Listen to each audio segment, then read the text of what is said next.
네, 대박 여러분 안녕하세요, 백진수입니다. 상하이. 네, 오늘 시장에서 우리가 좀 기다리던 소식이 하나 나온 게 있어 가지고요, 오늘은 그 얘기를 먼저 좀 해보도록 하겠습니다. ST팜이죠. ST팜이 사실 이제 우리가 기다리고 있는 이슈들이 꽤 많이 있습니다. 뭐 이제 증설 부분, 그 다음에 추가 수주 부분, 이런 부분들이 있는데, 그 중에 하나가 또 이제 에이즈 임상 일상 프랑스에서 이제 결과를 기다리고 있었던 게 있었죠. 바로 오늘 그 결과가 장 끝나기 전에 이제 나왔는데요. 그러면서 ST팜 주가도 이제 갑자기 그래도 어느 정도 오르면서 이제 마감이 되는 이런 모습이었습니다. 에이즈 치료제 일상에서 이제 안정성을 확인했다라는 부분이 나왔는데요. 여러분들 뭐 아시다시피 임상 일상에서는 보통 이제 안정성이나 부작용이 있는지 없는지 이런 것들을 위주로 테스트를 합니다. 효능은 이상에서부터 나오는 거고요. 그렇기 때문에 사실 이제 임상 일상의 목적은 이제 효능이라기보다는 부작용이나 안정성, 즉 사람한테 투여를 해도 되는지 뭐 그 부분을 보고, 그리고 두 번째는 용량을 결정을 하는 거거든요. 그래서 용량도 이렇게 순차적으로 놓습니다. 많이 놓거나 이제 좁게 놓거나, 그리고 용량을 어느 정도 투입을 했을 때 어떤 부작용이 나타나는지 이런 것까지 이제 다 데이터화를 하는데요. ST팜 같은 경우에는 너무 좋은 결과가 나왔다, 즉 안정성에 이제 거의 100점 만점에 100점짜리가 나왔다, 이걸 이제 확인을 했다라는 부분이고요. 그 다음에 반복 투여 용량을 이제 증가를 시키고, 그 다음에 단회 투여 용량도 증가를 시키고, 뭐 여러 가지 용량을 증가를 시켰을 때 심각한 이상 반응이나 임상적으로 유의한 이상 반응 자체가 이제 관찰되지 않았다, 이렇게 이제 결과가 나왔거든요. 그래서 상당히 이제 긍정적이다라고 볼 수가 있을 것 같고, 그리고 최대 내양 용량을 확인하지 못했다, 이 말은 뭐냐면 이게 용량을 계속해서 끌어올려도 특별한 부작용이 나타나지 않았다, 이것도 이제 긍정적으로 해석할 수 있는 부분이죠. 그렇기 때문에 용량이 많이 가져가든 적게 가져가든 임상 이상에서 투여 용량을 결정을 할 때도 어떤 용량을 가지고 가든 부작용이 없었다. 그렇기 때문에 상당히 이상을 설계하기에 있어서 상당히 좋은 결과가 나왔다, 이렇게 볼 수가 있을 것 같고요.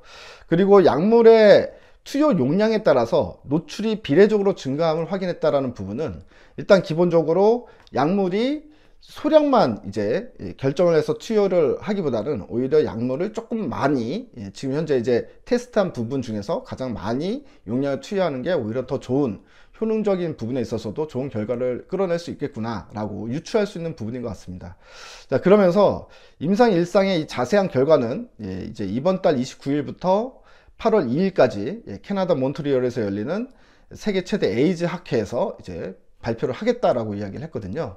그 때문에 이번에 이제 발표를 하게 되면 에이즈 학회에서도 상당히 고무적이고 상당히 좀 긍정적인 반응을 할 가능성이 있죠. 왜냐면은 사실 그동안 이제 같은 기전을 통해서 이 에이즈 환자들한테 임상 일상을 진행했던 다른 약들 같은 경우에는 이제 부작용이 심하게 나타났기 때문에 사실 이상까지도 진입하지 못한 경우가 상당히 케이스가 많습니다. 그렇기 때문에 같은 기전의 약물들이 심각한 부작용으로 인해서 임상 일상에 진입하지 못한 것과 대두되는 결과가 나왔다.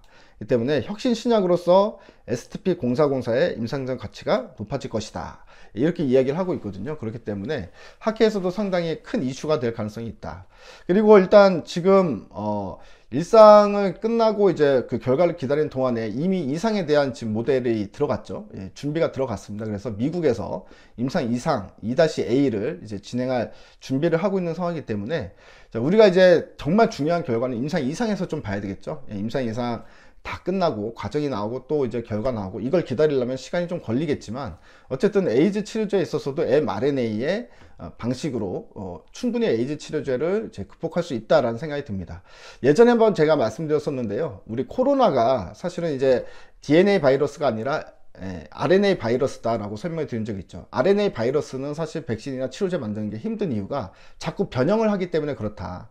근데 이번에 mRNA로 어쨌든 이제 백신을 만들면서 코로나라고 하는 RNA 바이러스를 우리가 이제 극복을 한 상황이 연출이 됐잖아요. 상황이 연출이 됐고, 에이즈도 마찬가지로 이 RNA 바이러스입니다. 그렇기 때문에 그동안에 사실은 치료제나 백신을 개발하기가 상당히 힘들었죠. 자꾸 변형이 일어나니까.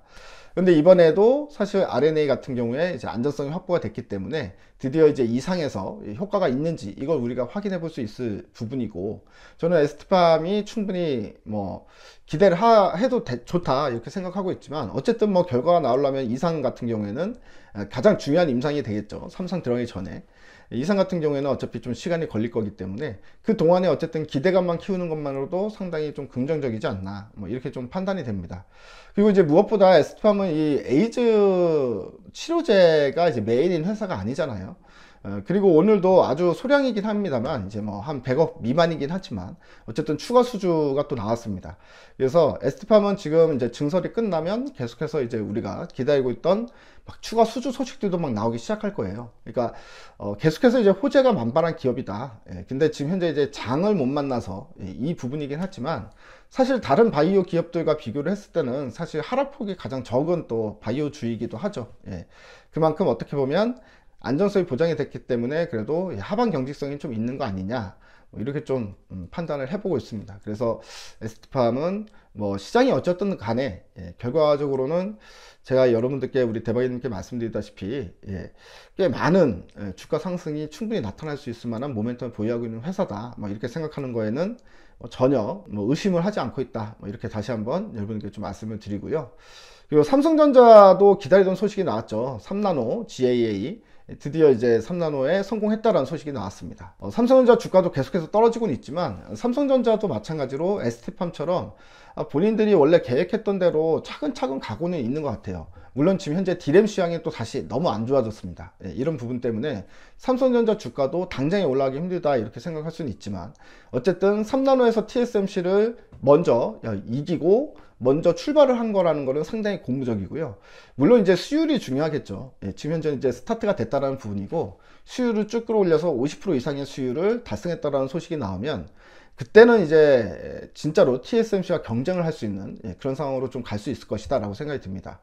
자, 그리고 TSMC 같은 경우에는 이제 내년으로 미뤘죠. 내년 초에 3나노를 양산을 하겠다라고 이야기를 했는데 혹시나 TSMC가 3나노를 수율을 잡는데 상당히 어려움을 겪어서 3나노 출시가 더 늦어진다라고 했을 경우에는 이제 삼성전자가 오히려 반사이익을 얻을 수 있다. 그렇기 때문에 이 3나노가 어쨌든 삼성전자에서 출발이 됐다라는 부분도 우리가 관심을 가져야 될 것 같아요. 그리고 TSMC가 빠르게 3나노를 출시를 같이 한다라는 상황이 되면 또 이제 수율 경쟁에 들어가게 됐지만 TSMC가 계속해서 늦어지면 늦어질수록 삼성전자에게는 상당히 기대감이 커지는 그런 효과가 오고 당연히 주가도 올라가는 현상이 올 것이다. 이렇게 좀 생각을 하고 있습니다.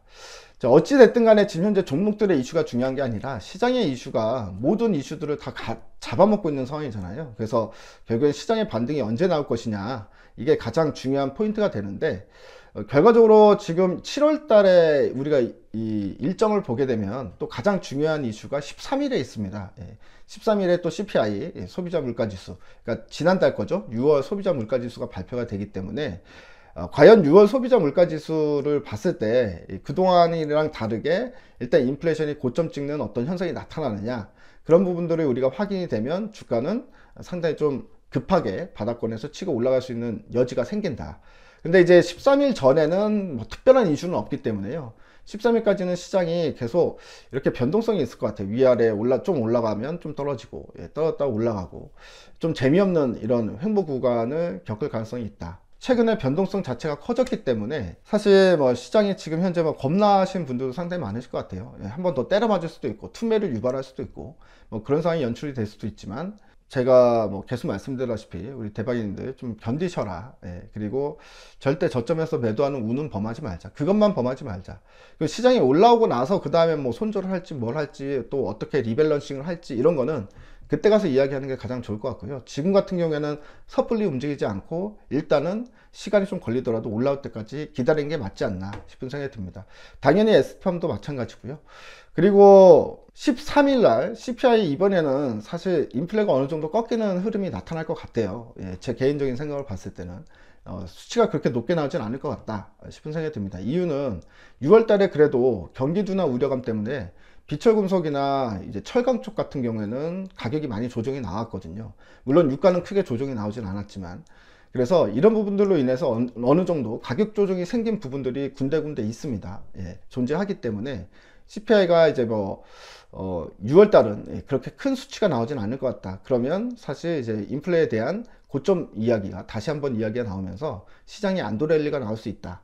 그래서 13일까지만 좀 기다려 보고요. 그 이후에는 시장이 좀 올라갈 수 있을 것 같으니까 그때를 한번 기대를 해보자라고 말씀드리면서 오늘은 업로드 내용 마치도록 하겠습니다. 그래도 ST팜 오늘 긍정적인 이야기 나왔으니까 화이팅 한번 해보시고요. ST팜만이라도 일단 주가가 빨리 반등 나와서 우리 대박이님들 빨리 수익권으로 전환되기를 그렇게 한번 기도를 해보도록 하겠습니다. 모두들 힘내시고요. 조금만 더 버티도록 하겠습니다. 모두 대박 나십시오.